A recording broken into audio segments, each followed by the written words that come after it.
పేరు స్వరూప. మేడంకు చాలా రుణపడి ఉంటా. 20 ఏళ్ళ తర్వాత నాకు అమ్మ అని పిలిపించుకునే అవకాశం ఇచ్చింది మేడం. అమ్మ మేడం అంతే.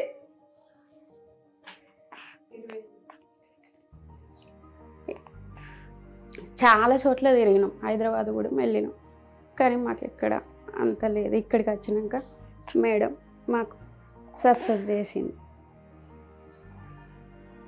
మేడం మస్తు మంచిగా మాట్లాడుతుంది. మేడం నాకు ఒక అమ్మ